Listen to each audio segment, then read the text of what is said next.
حضرت حکیم لقمان اپنی حکمت اور دانائی کے لیے مشہور تھے۔ ان کی نصیحتیں زندگی کے قیمتی اصولوں پر مبنی ہوتی تھی۔ ایک دن ان کے بیٹے نے پوچھا، ابا جان، سچ اور جھوٹ میں کیا فرق ہے؟ اور ہم کیسے پہچان سکتے ہیں کون سا راستہ حق کا ہے اور کون سا باطل کا؟ یہ سن کر حضرت حکیم لقمان نے اسے ایک عملی سبق دینے کا فیصلہ کیا۔ ایک حکمت بھرا تجربہ۔ انہوں نے بیٹے کو بازار بھیج کر کہا، ایک کسائی سے سب سے عمدہ گوشت لاؤ اور دوسرے کسائی سے سب سے خراب گوشت لاؤ۔ بیٹا بازار گیا، پہلے کسائی سے کہا مجھے سب سے عمدہ گوشت چاہیے۔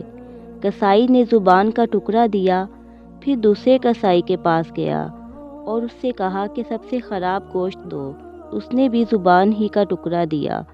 بیٹا حیران ہوا اور گوشت لے کر گھر آ گیا۔ حضرت حکیم لقمان نے مسکرا کر پوچھا، بیٹا سمجھ آیا کہ دونوں کسائی نے زبان کا ٹکڑا کیوں دیا؟ بیٹے نے نفی میں سر ہلایا۔ سچ اور جھوٹ کی حقیقت۔ حضرت لقمان حکیم نے فرمایا، بیٹا زبان سب سے زیادہ بہترین چیز بھی ہو سکتی ہے اور سب سے زیادہ خراب بھی۔ اگر زبان سے سچ، نرمی اور بھلائی نکلے تو یہ سب سے قیمتی چیز بن جاتی ہے، لیکن اگر اسی زبان سے جھوٹ، فریب اور برائی نکلے تو یہ سب سے بری چیز بن جاتی ہے۔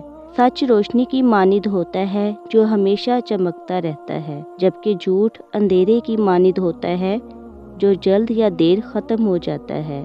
حق اور باطل کا فرق۔ انہوں نے مزید فرمایا، بیٹا دنیا میں حق اور باطل ہمیشہ آمنے سامنے رہتے ہیں۔ حق وہ ہے جو ہمیشہ سچ، انصاف اور دیانت پر مبنی ہو، اور باطل وہ ہے جو جھوٹ، دھوکہ اور فریب پر مبنی ہو۔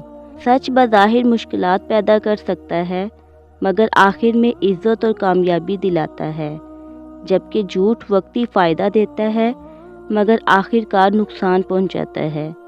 نتیجہ، بیٹے نے سچ کی اہمیت کو سمجھا اور عہد کیا کہ وہ ہمیشہ حق کا ساتھ دے گا۔ یہ نصیحت ہمیں سکھاتی ہے کہ حق کا راستہ، سچ کا راستہ مشکل سہی لیکن انجام کامیابی اور عزت ہے، جبکہ جھوٹ وقتی فائدہ دے کر آخر میں نقصان پہنچاتا ہے۔